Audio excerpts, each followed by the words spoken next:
Well, as the break this week, I know it's obviously you must have had some decent training sessions, but having a week without a match day, has that helped, do you think?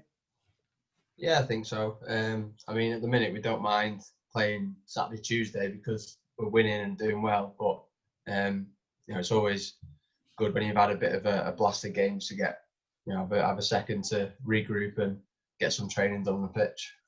Yeah, the manager always talks about that. He likes to get some good training sessions in, which he's not been able to do a lot this year because of the amount of games. What have you taken away from the last 2 weeks where you've had that free midweek? Just working on what we've, nothing new really, just working on what we have been doing and just making sure we stay on top of what's been working for us so far this season. Whether that's patterns or different bits and bobs that we've already been doing this season. For yourself, you've been one of the most consistent performers. Obviously, played a lot of games and avoided injury for the majority of the season as well. Are you happy with how things have been so far? Yeah, thanks. Obviously, every player wants to be playing games and playing games in a winning side. So, really happy with how things have gone so far. So hopefully that will continue. And how have you found it? Because you've had a lot of different midfield partners. Last couple of weeks, you've had Remy there with you. You've had Brennan. You've had George. You've had Liam. You've had Connor. There's so many different players. Robbie as well. How is it? How do you find adapting your game depending on who you're playing with in that midfield? I find it quite straightforward. You have to tweak it a little bit depending on if you're playing a bit higher up or a bit deeper. But whoever's come in has done well. I feel that's a good thing about this squad. No matter who's playing, everyone knows the roles. Everyone knows what they've got to do, and everyone's been top drawer when they've been called upon.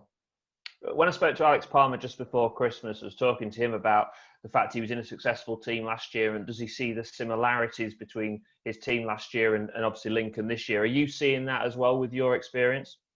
Yeah, I think so as well. I think the belief's definitely there, and the group that we've got, a lot of good lads here all want to work hard and want to be successful. So if we keep doing what we're doing and don't get carried away, then why not? Are you someone who does take note of the league table? I mean, you try not to, but it's hard not to. It's hard not to look at what's going on around us. I mean, we have our targets. We know what we have to get. In each game, in each block of games. But it's hard not to have a little look every now and again.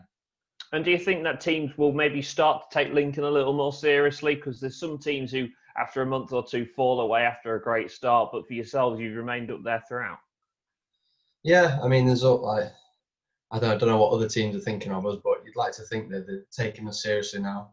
But it's up to us to make sure that we keep doing what we're doing and don't be one of those teams that falls away after a great start. And do you feel like you've got quite a grounded bunch in the dressing room as well? Yeah, definitely. I think, like I said before on loads of interviews, it's a good group of lads. Everyone's, honest, works hard, knows what they have to do, and are hungry. So there's no reason why we can't keep doing what we're doing. AFC Wimbledon this weekend, a new ground as well. I know some fans like to tick off the 92 grounds and go and visit them. Is it the same for players sometimes? Do you like to tick off new grounds and play at new places? Yeah, a bit, yeah, I suppose. I've not been there myself, so yeah, it'd be a new experience for me. So hopefully get a win there.